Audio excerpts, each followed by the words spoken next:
Okay, good morning again. Today Morning. we're going to study a couple of selections from the Megillus Esther. Big focus tonight and tomorrow morning, or anytime during the day for the daytime reading. There are two distinct obligations of reading, once at night, once during the day. In general, we have the principle of Zrizim, Adim, and the mitzvah, that those who act with alacrity, they're going to do the mitzvah as early as possible. So we usually read the Megillah is officially part of the Shacharis davening on Purim morning. But in truth, if somebody was not able to make a morning reading, or for some reason it couldn't be scheduled, the entire daytime is kosher still for the mitzvah of the reading of the Megillah. Likewise, in the evening, we read the Megillah normally as early as possible, but all the entire nighttime is also kosher for the reading of the Megillah. This year, many shuls like ours have multiple readings of the Megillah to accommodate all the people that want to come to shul but cannot necessarily fit into the shul simultaneously because of our COVID precautions. So it should be the same thing. It should be that not because of COVID, we should be finished with COVID, and also everybody should want to celebrate Purim, that we should need to have multiple minyanim, uh, different schedules. First, the first hour and a half, then the Rabbi, next hour and a half. So it'd be a great thing to see. Rabbi, Yes. are we going to have a Zoom Megillah tonight? Because I have not received any link for it. If you could call the office afterwards, I think though, I think in the bulletin on the sheet that gives our schedule, I think actually each section is identified as Zoom. There may have been one session tomorrow that needed a separate link sent to it, but I believe the links already exist.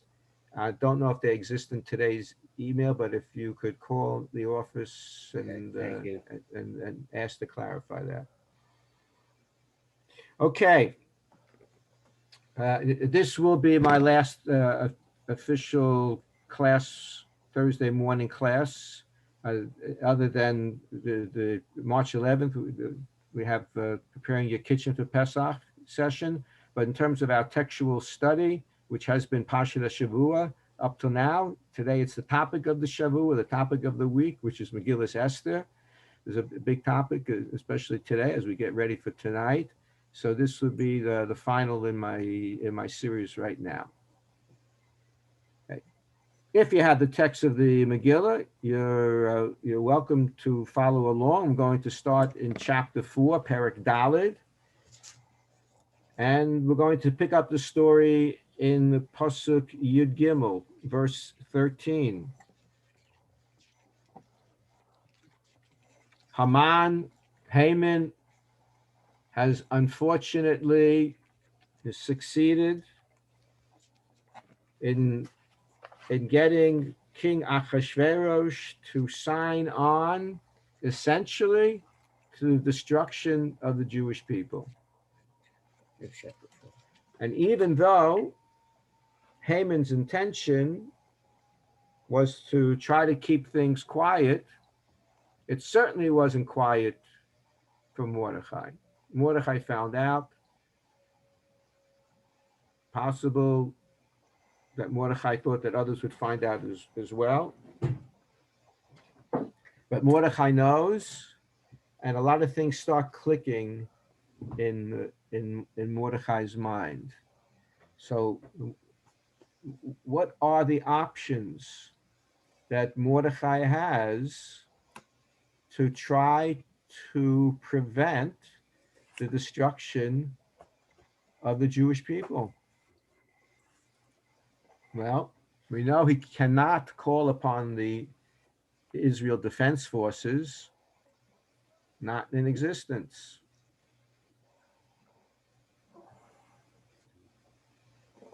It appears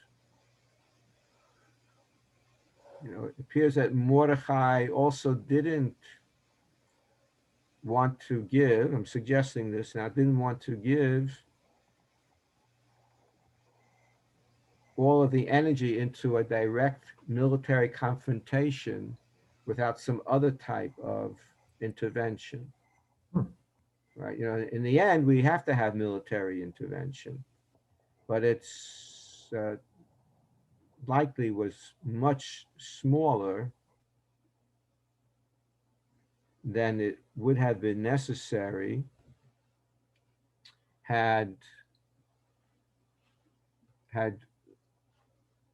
Esther and Mordecai not succeeded in getting the king to write an official proclamation granting the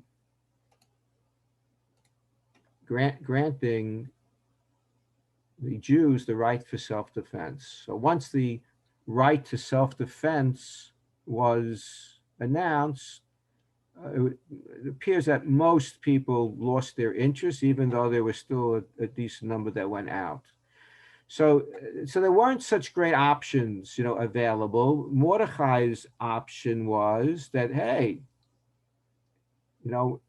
I have mishpacha in the palace. Maybe, hopefully, that's why she's there. In fact, in Mordecai's mind, Mordecai was always troubled. How could it be that a Jewish girl winds up to be the queen of the Persian Empire? And by what was Mordecai's relationship with Esther?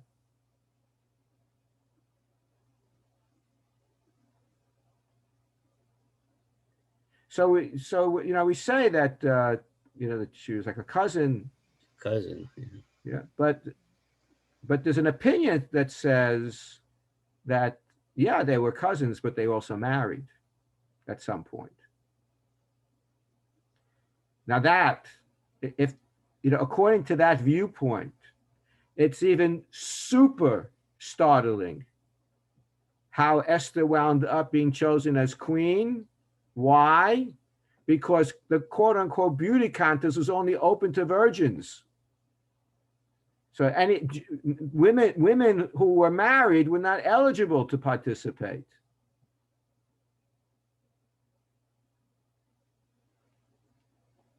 So there are multiple reasons, why the odds would be against the Jewish woman ending up as the princess, especially if she's a married Jewish woman.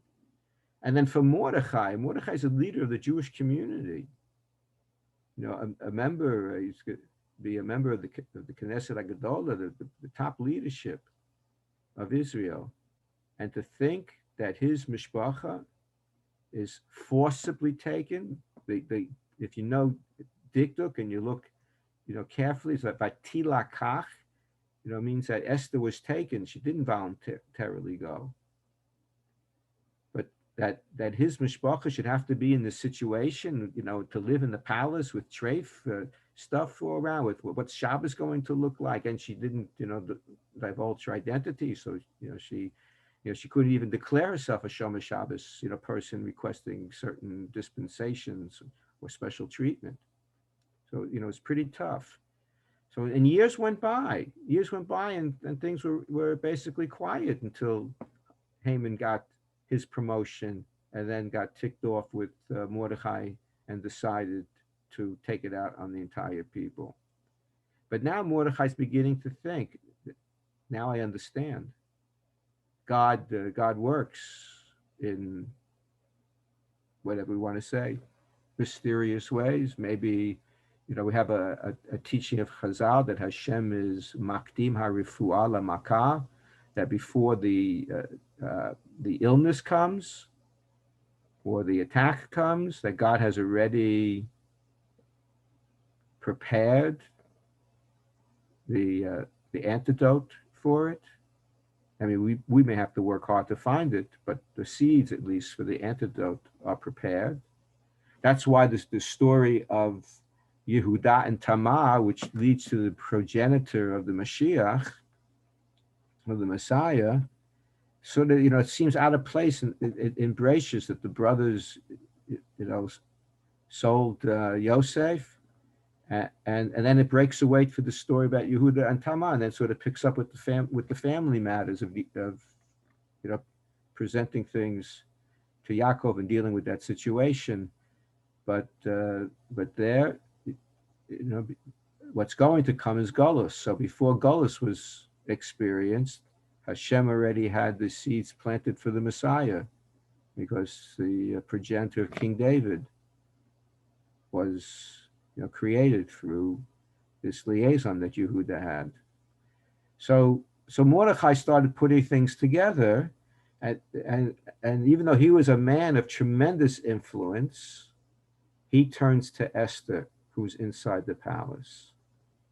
So going now to that pasuk that I mentioned, chapter 4, pasuk Yid Gimel.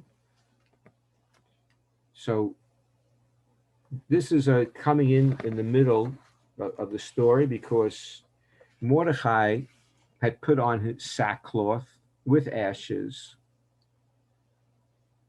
went around the city crying out in woe. When he came back and Mordechai sat in a place, the closest he was a person would be allowed to be in sackcloth, because once you entered wherever the perimeter was considered to be like the palace, everybody had to be dressed great. You ought to be in a great mood. You had to be dressed appropriately, wearing sackcloth against the dress code. So, but wherever Mordechai was, he was there, and word got back to Esther that that Mordechai is, he's you can't believe how he's dressed and sitting out in the street. So Esther wants him to change his clothes, but he won't do that. So he starts the whole process of sending the message back to Esther that she has to go to the king. That's Mordechai's message. Esther is going to eventually change it to what she thinks is appropriate, but it's Mordechai that gets Esther to act. And this is, and Esther's reluctant at first. Why? Because Achashverosh, who was paranoid, and it, probably really paranoid, but he had good reasons to be afraid. After all, why did Mordechai get written into the chronicles of the king? Because he saved the king's life by revealing an assassination plot that was in the making, Bigtan and Teresh. So Mordechai is the one that gave Esther that information, and Esther relayed that to the king in Mordechai's name, even though Mordechai didn't ask for that. He wanted Esther to take credit. Esther is not going to take the credit for herself. She gives the credit to Mordechai. And that's why Chazal teach us that that a person who says something over in the name of the original author of the statement brings redemption to the world, because that's what Esther did. The fact that Esther said it over in Mordechai's name became a vital ingredient in the redemption that was going to come. And even though it's Esther who plays at some point the dominant role in bringing about that redemption, the way the story is presented in the Megillah, had there been no Mordechai, it would have been a lot harder to see the end of the story. Because Mordechai was written in those chronicles, was never rewarded, and that was discovered just at the same time that Haman was about to come in telling the king he wants to hang Mordechai, execute him. So, had Esther not decided to say the name of Mordechai, this opportunity, which turns out to be a tremendous opportunity for our survival and ultimate flourishing, so that opportunity wouldn't have been there. But Esther is, I went into that as part of illustrating that Achashverosh had good reason to be worried. There were probably multiple assassination plots that took place that we're not aware of. And to help protect himself, he set up a no-enter zone, that you were not allowed to enter the throne room without a reservation. And anybody who tried to enter the room without a reservation was automatically subject to execution. And only if in the nick of time the king would extend his scepter to show that he's willing to welcome the visitor, which would have saved that person's life. But otherwise, if the king didn't move the scepter, the guards executed the person on the spot. And Esther explains to Mordechai that she has not been invited to come and visit the king for 30 days now. And if she goes in uninvited, she may not walk out of the room alive. And Mordechai responds to that via messenger. And that's Pasuk Yud Gimel 13 in chapter 4. Mordechai lahashiv el Esther. Mordechai said, give this response to Esther. Al tidami b'nafshei. Do not lihimalet beit hamelech. Don't imagine that you can escape, the fate of all the Jews by taking refuge in the palace. We call Yudim on the last two words in Hebrew. Ki'im hacharesh tacharishim. Please pay total attention, careful attention. I'm going to start actually from the beginning again to give you a fair start. I'd like you to please count how many messages Mordechai is going to give in verses 13 and 14. I'm going to read two verses. You count up the messages. So Mordechai says to respond to Esther, do not imagine that you could escape to the king's palace from the fate of all the Jews. For if you keep your silence at this time, relief and salvation will come forth for the Jews from some other place, but you and your father's house will be lost forever. And who can say, could it not be for just such a time as this that you came into royalty? Show me with your fingers. How many statements? You want me to read it again? Oh, no. I only have two people voting here. I'm going to read it again in English. And then you give me your finger vote. Here goes. Do not imagine that you can escape to the king's palace from the fate of all the Jews. For if you keep your silence at this time, relief and salvation will come forth for the Jews from some other place. But you and your father's house will be lost forever. And who can say, could it not be for just a time as this that you came into royalty? Two verses, one much longer than the other, but two verses. Okay, now, again, finger vote.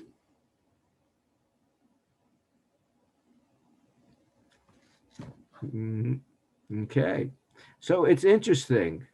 You see, I count five, although I'll share with you momentarily a statement from Rav Soloveitchik, who highlights three. I don't know if he counted five also, but he talks about three. But I'll tell you what I see as the five, okay? And then you're welcome to unmute and argue with me. I would say that while you're arguing with me, I could take a drink of water, but not today. Okay, so number one is not to think that the palace is going to provide the protection for the Jewish Esther. Number two is when Mordechai says, because if you will be silent, in Hebrew it's actually emphasized. It's a double usage of the root word ki'im hacharesh tacharishi. But if you are certainly going to be silent, so that to me that sounds like the expectation is that you have to speak up. So I count that as a separate thing, that you have to speak up. Salvation can, will happen to the Jew from another place. So Mordechai is confident. Interesting here, at least the way he's talking to Esther. I think this is what he believes. Mordechai is confident that there will be a good resolution to this. He thinks the logical address is Esther. But if Esther declines, Mordechai seems confident that it will come someplace else. That's 3. If you don't speak up, there are consequences that Esther's household will actually be defamed and will perish. And then the situation of the opportunity, who knows? Maybe all these years you've been in the palace, maybe they've all been for this one moment. So those are my 5. Rabbi Soloveitchik, in commenting on this episode, he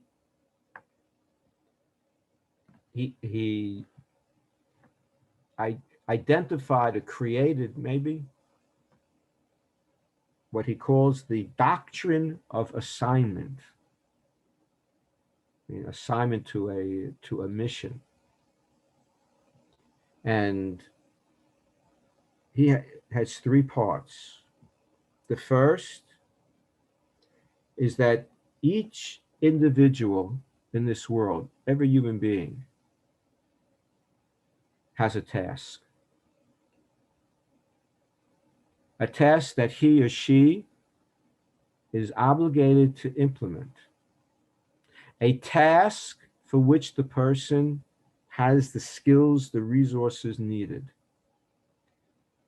The quote that I'm sharing from is from Rav Soloveitchik's essay, actually, on the Holocaust and the creation of the State of Israel.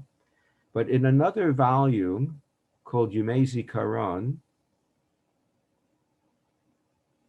Rav Soloveitchik speaks about how we are a shaliach hakel, that we're agents of God. And in that essay, Rav Soloveitchik says that the way it says it there, it's a little bit different here in this quote, interestingly, and I want to try to resolve the two. But in Yemei Zikaron, Rav Soloveitchik says that when a task comes your way, a challenge comes your way, a call for action comes your way, our way, that every person is born at a time in history where that person has the talents needed to tackle that challenge. So here the wording, I can't totally resolve the differences or the main difference. Here, Rav Soloveitchik seems to be identifying like a super task that one may have in his lifetime. Maybe you don't get too many like that. In the other essay, it's like they could be happening every day.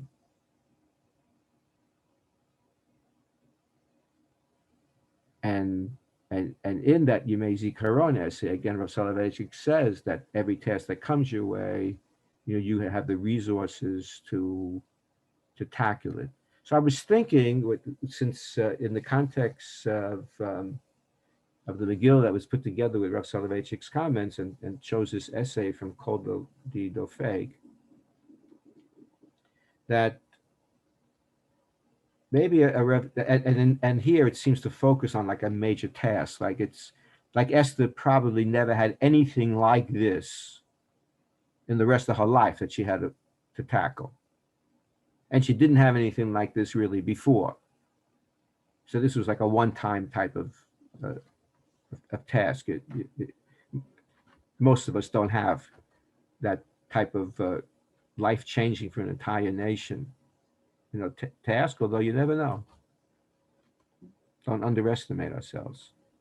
But I'm thinking that maybe, and these are my words, not Rabbi Soloveitchik's words, that maybe sometimes the talent is that somebody who really is qualified to meet the challenge, and you're going to convince that person to do that. Because that's what Mordechai does here. Mordechai is convinced that Esther's the person to resolve this conflict. So that's his task. And after Mordechai convinces Esther, we don't hear about Mordechai for a long time. Esther takes over. And she does it her way. Like Mordechai wanted Esther to go to the king immediately. She says, no, that's not a good idea. I need more merit. Maybe the whole people need merit. First, we will have to join together in prayer, in fasting and prayer.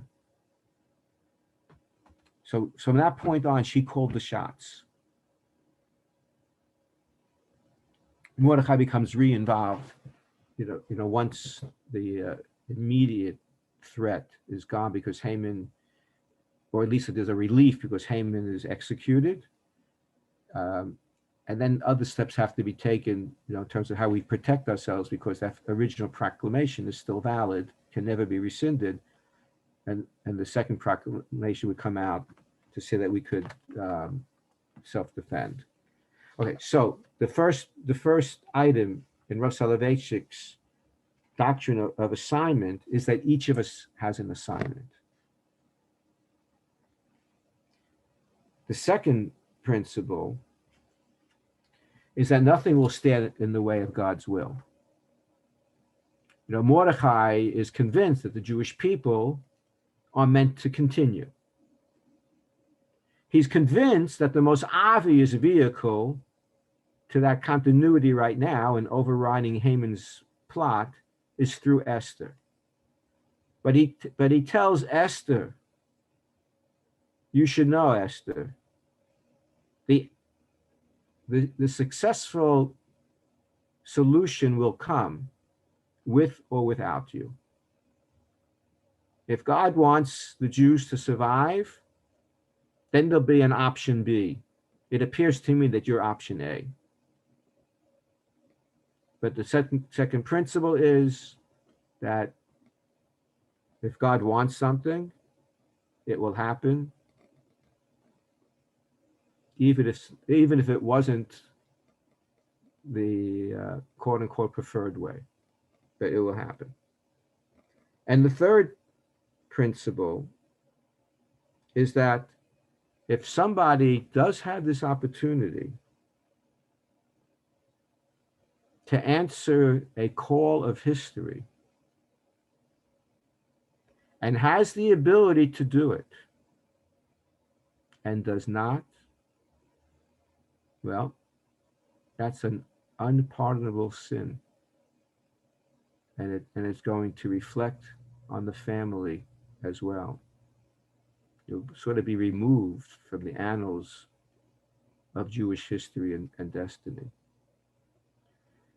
So those are the three aspects that Rav Soloveitchik defines in his doctrine of assignment. I guess just looking, even though there are five, I'm still convinced that there are 5 things there, but the ones that Rav Soloveitchik didn't include, although he does adjust them in other comments, but where Mordechai says, don't think that you can escape the fate of the Jews because you're in the palace. So that's not part of the doctrine of assignment. That's part of something else. That's part of a doctrine that we're all one Jew, one nation. And Belina, I'll share some thoughts momentarily from Rav Soloveitchik about that. So that brings us down now to 4 phrases, and the right and the other phrase seems to be. Oh, you help me out here. I have 2 choices now. what other phrase is not directly connected to Rav Soloveitchik's doctrine of assignment? You can unmute yourself. If look at I'll read. I'll read the verses again. Okay. Do not imagine that you can escape to the king's palace from the fate of all the Jews. For if you keep your silence, so number one is on my list. Number one is that you can't escape, right? The fate of the Jews. Even if you're the queen, you're not going to escape the fate of the Jews. Then number two, if you keep your silence at this time,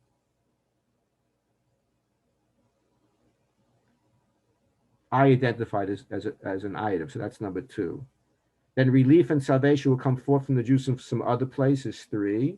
But you and your father's house will be lost forever, is 4. And who could say, could it not be for just such a time as this that you came into royalty?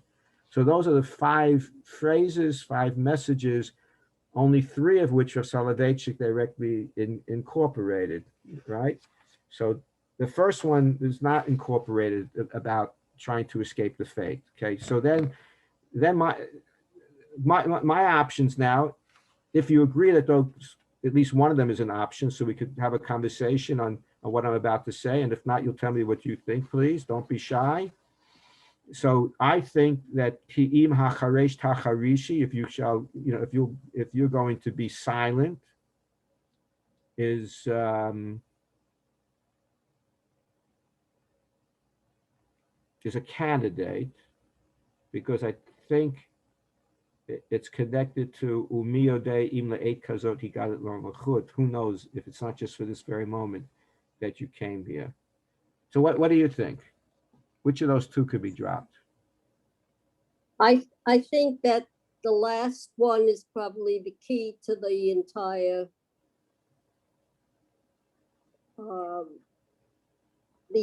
story. Is that this moment was created just for this. So you were created just for this. Okay, great thought. Anybody else want to comment on? I believe that was Linda, right? Yes. Okay. You're not showing your picture, but you can't. Once you speak, you can't hide. Okay, so I accept Linda's proposal. I think it's connected to im hacharesh tacharishi, that if you're going to be silent, but that's the outgrowth that you have to realize. That's the point that Rabbi Soloveitchik was saying. It's actually Rabbi Soloveitchik's first point in this doctrine of assignment, is that every person has a task, every person has an assignment. So once you realize that, so if your assignment calls upon you to speak, then you speak. If your assignment calls upon you to run and save somebody who's drowning, so you run and you save somebody who's drowning, assuming you know how to swim or can otherwise maneuver the situation. So Hello? I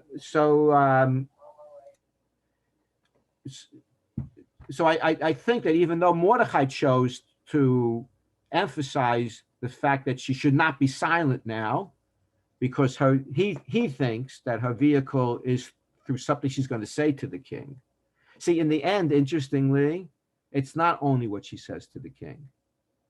Esther, if you heard Rabbi Weil at our C. Mishnayos on Sunday, he gave a great presentation, and you could appreciate how cunning, in a very positive way, how cunning Esther tried to be. I mean, she couldn't know for sure what was going to succeed, and I don't think Rabbi Weil mentioned this, but I think Rabbi Soloveitchik, following a similar line, said that at one time in a presentation that Esther thought maybe at that first party, everything was going to be resolved, but it wasn't there. She knew she needed God's help on this. She had to take what she could do, and she was hoping she was going to come out of this alive, and successful, but she might have been hoping that already at that night it could have been, but she didn't sense it. She didn't sense, because she understood that she had to diminish Haman's value in Achashverosh's mind.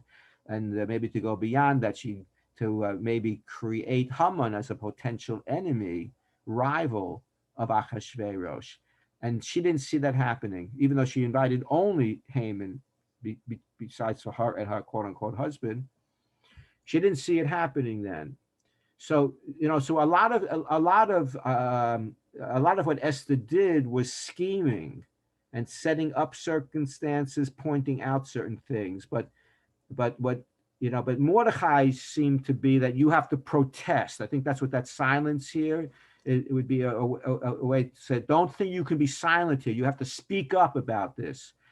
And so not always does one have to speak in order to meet the challenge. But what Linda pointed out, that fifth phrase, that is what Rabbi Soloveitchik really lists as number one, is that you should realize that maybe this is your life's biggest challenge right now. Your mission in life is to be the one that brings about the resolution of this particular item.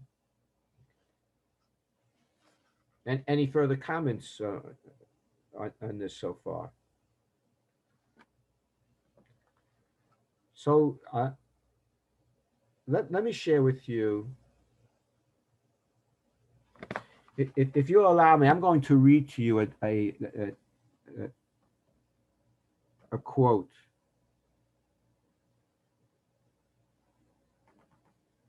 from the Masoret Harav Megillah.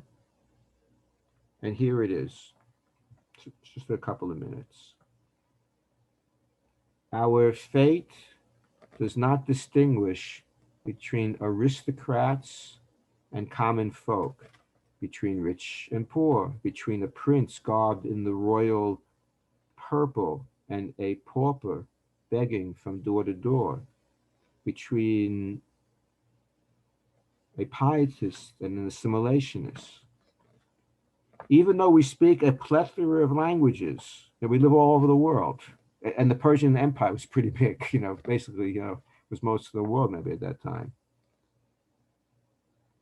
So we speak different languages, even though we're inhabitants of different lands, even though we look different, even though we live in varying and unequal social and economic conditions. One may dwell in a magnificent palace and the other in a miserable hovel. We still share the same fate. Unfortunately, Hitler, Yamach Shemo, taught us that lesson in the contemporary era. Whether you're religious, not religious, identified as a Jew, not identified as a Jew, if you were really Jew, if you had that Jewish blood, you were Jewish. Do not imagine that you can escape the king's palace from the fate of all the Jews, is what Mordecai said to Queen Esther. Both Queen Esther, garbed in royal apparel, and Mordecai the Jew, clad in sackcloth. That's what he was in, the sackcloth at the time that he delivered this message, refusing to change his clothes, right? All Israel are knit together. We will be pursued unto death, or we will be redeemed with an eternal salvation. We are one group. Chaverim Kol Yisrael, says the Rav Soloveitchik. I think I mentioned recently in a setting, I don't recall if it was here or not.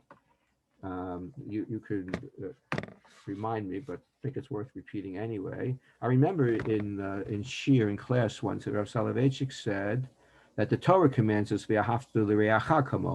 you shall love, we say, love thy neighbor as thyself. Re'acha is some type of friend, acquaintance. The Rav Soloveitchik asked, why didn't it say ve'ahavta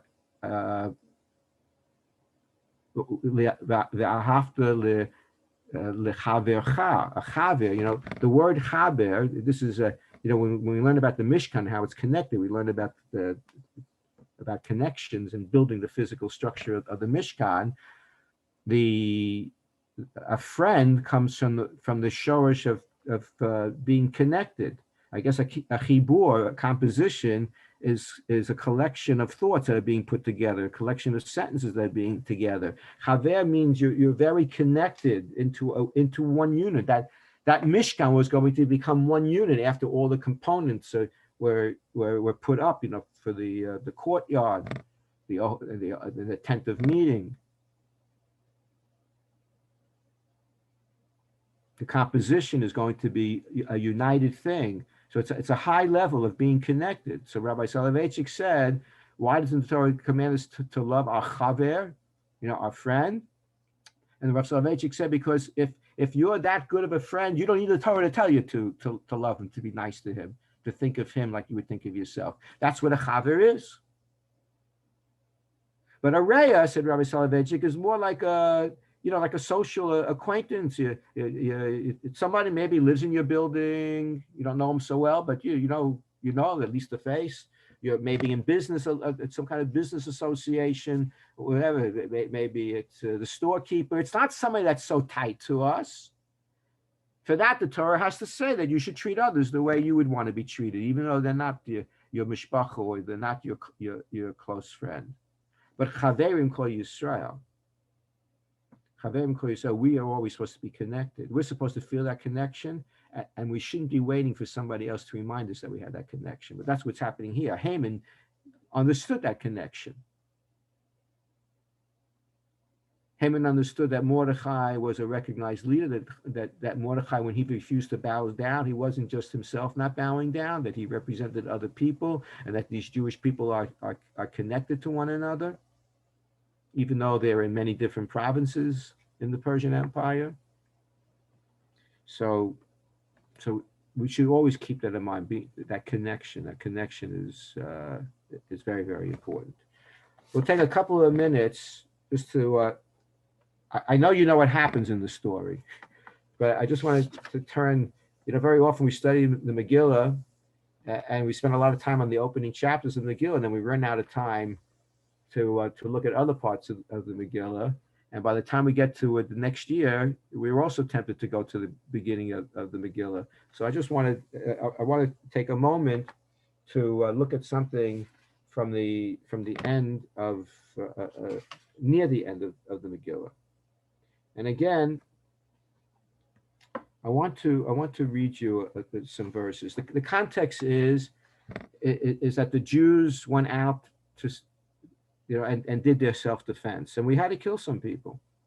There were people who wanted to fight, even though we were given official permission to defend ourselves. Even though we came out armed, there were still people who wanted to kill us, and then maybe take our property. We, for the record, it says it clearly in the Megillah, even though we had to kill other people in self-defense, we did not take any of their possessions.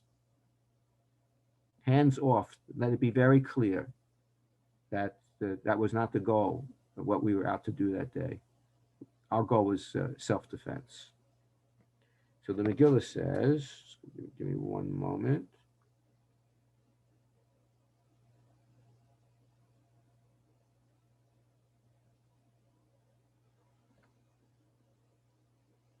So I'm not going to read all the verses right now. I'm going to pick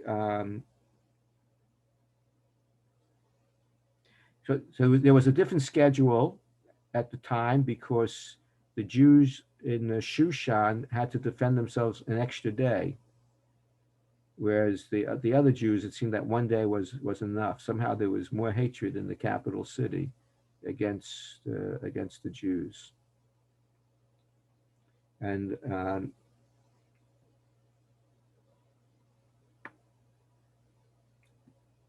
just looking at the English for a moment, which I want to read to you, but I want to just compare it to the Hebrew. Okay, I'm going to read you verses 18 and 19 in chapter 9.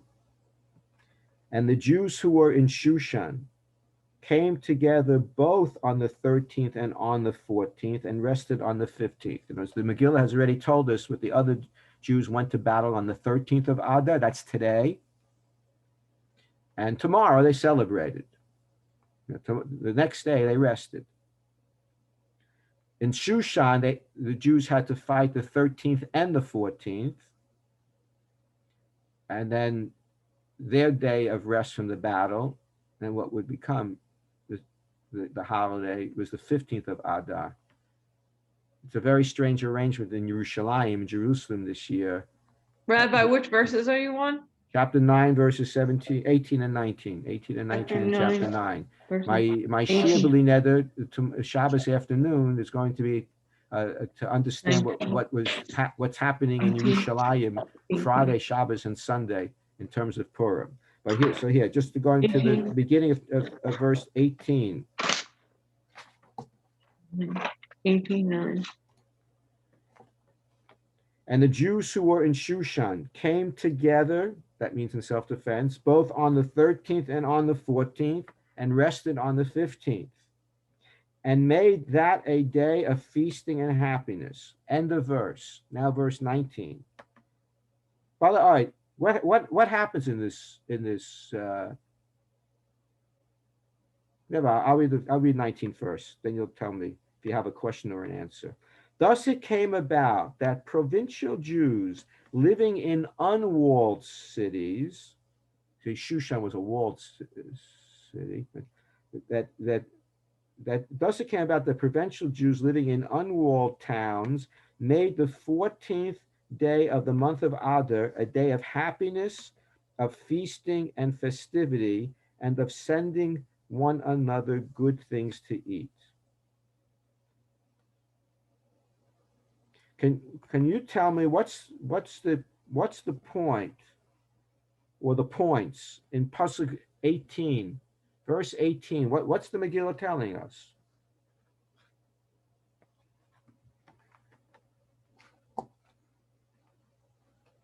The Megillah gives us the facts of the battle, right? The Jews were in Shushan. They had to fight the 13th and the 14th, and they rested on the 15th. There's a similar, it's a one-day battle precedes this, in the Megillah. I just wanted to save time and look at only one.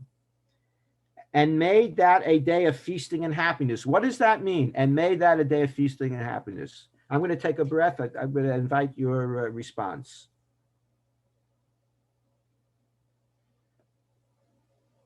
You could unmute yourselves if you want to give a response. What does that mean? And made that a day of feasting and happiness.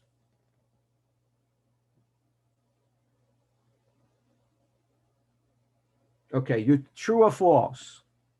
That means that the Jewish people established that day, the 14th, or the 15th, in this case, the 15th of Adar, if you're in a walled city, that they made that a day of feasting and happiness. True or false? Thumbs up, thumbs down. True or false? Those who didn't answer knew that this was a tricky question, huh? Rabbi Soloveitchik points out that nothing is established. And the next pasuk is established. Then it says, then it came about. It was not yet declared. Rabbi Soloveitchik points out that this was a spontaneous response from the people who realized that we won, that we averted the decree. They went out to battle. They weren't necessarily, soldiers. They went out in self-defense and they won. And everything now was resolved as a natural response was to celebrate and to feast. Then Mordechai codifies that for all generations to come. I want to read you a very short passage on what I just told you about from the thoughts of Rabbi Soloveitchik, and with that we're going to conclude, other than any questions or comments you may have.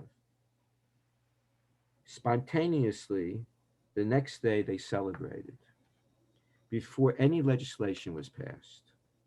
The situation in which Israel found itself before the 1967 war was similarly unimaginable. Simply, they were trapped like an animal with all routes of escape sealed off. Israel dug tremendous amounts of graves in advance, assuming that they would need more than they could handle. from their battle. Going back to Rav Soloveitchik's statement, in the best case, they expected 60,000 to 75,000 casualties from the Six-Day War. The day after the Six-Day War, there was ecstasy and spontaneous celebration. So a slice in history, more recent history, illustrating the phenomenon of this spontaneous celebration, and then also codified, of course not on the same level, and also a situation where, I mean, unfortunate lives were lost. I think it was even it's elsewhere in Rav Soloveitchik's writings actually refers to 700. I don't know if those were 700 who volunteered, even though they didn't need to be drafted, or if that was the casualty list. I didn't have a chance to check that. But also our existence was threatened. There are still some who are trying to get Israel off the map. And we always pray that Hashem stays with us and continues to give us the joy of Purim. In this regard, every day of the year, that we should continue to exist and hopefully in peace. Your turn. Any questions or comments? Unmute yourself if you do. Going once. Yes. If I may share just another parallel, since you brought up the 67 war, a number of years ago, between Purim and Pesach, I had the occasion to travel to what was the former Soviet Union, and had to go without my title. And in doing so, I was called up for an aliyah in a synagogue. And after finishing the aliyah, as I was leaving what was then the bima, an older Jewish gentleman bumped into me purposely. And he quoted, Revach v'hatzalah havo mimakom acher. And that if American Jewry did not make efforts on behalf of Soviet Jewry, what was going to happen. So this part of the Megillah has always had a special meaning for me, in that remembrance that following that situation, that's when the March on Washington occurred for Soviet Jewry, and the beginning ultimately of an opportunity for Soviet Jews to leave the former Soviet Union and go to Israel or America, whatever. Oh, thanks for sharing that. Fantastic. What a memory. Shkoyach. Any other comments or questions? Okay, I'm going to wish you all a good day, a meaningful day. This is a day of reflection, and we should all look forward to our day of celebration beginning with this evening and tomorrow. So a meaningful day and a Chag Purim Sameach coming up, and Shabbat Shalom at the same time. Okay, bye-bye. Thank you.